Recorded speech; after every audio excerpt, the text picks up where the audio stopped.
Hey guys, welcome back to Postcards Texas. My name is Hannah and I'm going to be talking about hiragana today.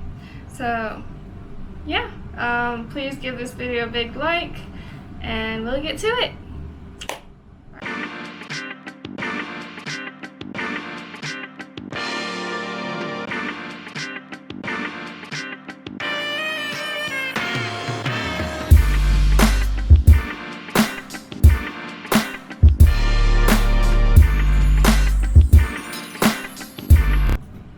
Okay guys, so we're going to be talking about Hiragana Alphabet, and that is the first Japanese alphabet you will learn when starting Japanese. So, Hiragana Alphabet has 71 sounds.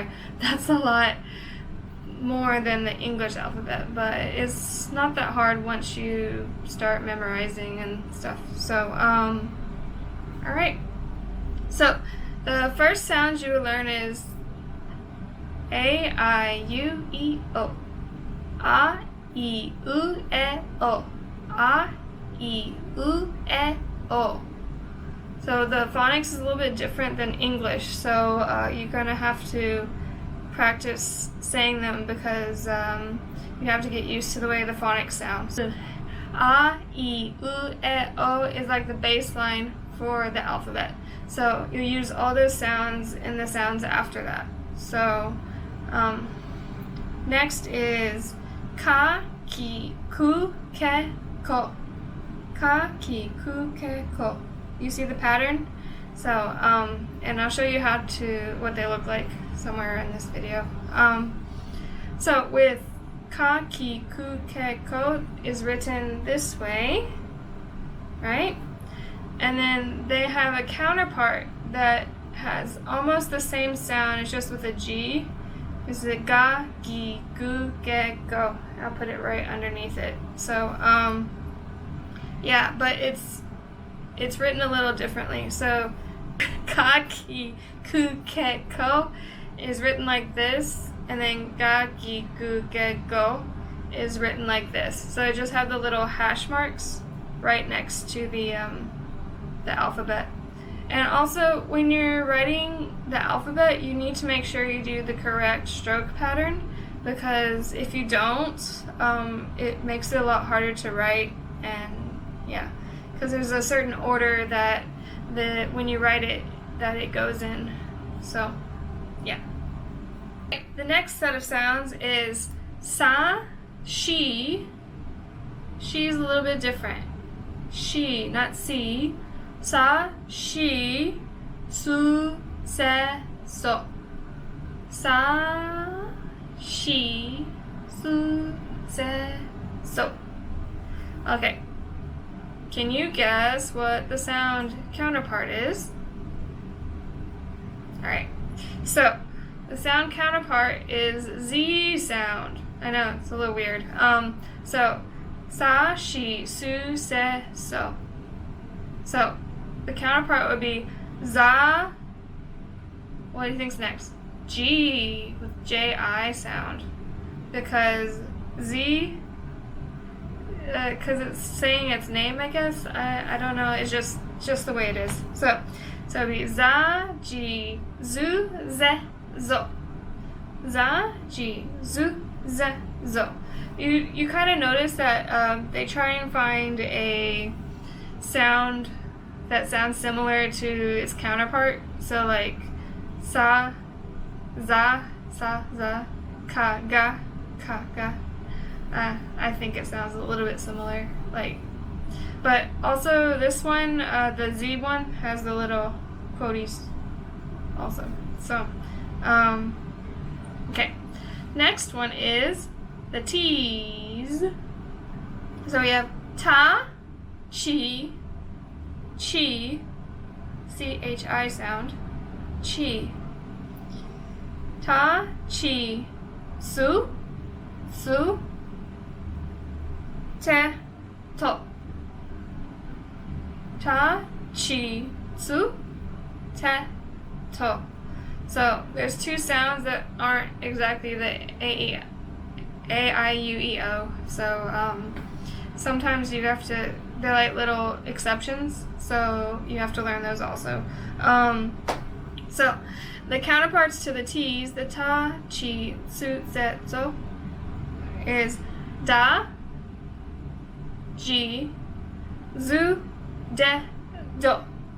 Da, ji, du, de, do. Sorry. Da, ji, zu, de, do. Okay. So I'm gonna write these up here, and yeah, I'm just breaking this down for you. But the next one, just, they're not that hard to memorize once you start getting the flow, how to like keep repeating. Like what I do, I go in the shower and I will like write it out with my finger as to practice more. I don't know, like from the fog in the shower. Oh, it sounds silly. Okay, so next one is the ends. So we have na, ni, nu, ne, no. Okay, that one's pretty straightforward, right? Na, ni, nu, ne, no. And the ends, they don't have any counterparts. They're all by themselves. So you don't have to worry about the little quotes. I call them quotes. Alright, so na, ni, nu, ne, no. Na, na, na, ni, ni, ni, nu, nu, ne, ne, no. Okay, so next one is the H's. So we have ha, he, hu, no, not who, fu, ha, he, fu, he, ho. Ha, he, fu, he, ho. So some of these sound families, I guess you could call them, they just have these different little, I guess, that Uncle no one likes, you know, just a little bit different from the rest in their little family. So yeah, so like the H's, the T's, and the S's all have like one or two letters that's a little bit different from what would be a normal family, but you still have to memorize them. So for ha, he, fu, he, ho, they have two counterparts. So they have a B counterpart and a P counterpart. So ha, he, fu, he, ho, and then ba, bi, bu, be, bo, which have the little quotes, and then pa, pi, pu, pe, po. It has a little circle instead of a quote. Yeah, so that H1 is, I guess, a little special because it has three families on it. But yeah, so when, I don't know if I said this earlier, but they are written exactly the same. They just have the quotes, or they have a circle or something like that. So yeah. And then the next one is ma, mi, mu, me, mo. Ma, mi, mu, me, mo. Ma, mi, mu, me, mo. Ma, mi, mu, me, mo. Okay. Yeah, no counterparts on that one.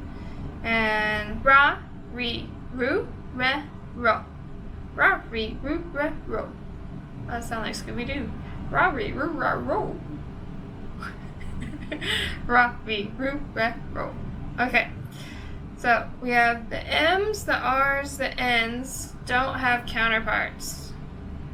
And also the Y's, I'll get to that in a minute. So those three, you just remember they don't have counterparts. The Y's, they don't have counterparts because they can be combined with other sounds to make a new sound. So we have ya, you, yo. Ya, you, yo. So, because there are some sounds that you can't really make without combining the letters, so they just put the S, the she, and the ya together, and then it'd be she, S-H-A, sha. Or if it's like a ka sound, so you do ka and ya, it'd be K-Y-A, kia, kia. Okay, and then we have three more sounds. Wa, wo, Wa, wo, Is N's the only consonant that they needed. But yeah, wa, wo, Also, I forgot to talk about this in the H part. H-A, ha, can also have the sound wa, because it's a particle. Yeah. So I hope you found this informational, helpful, whatever. If you are having trouble with this, I'm gonna give you a bell, and we will see you next time. Alright? Bye!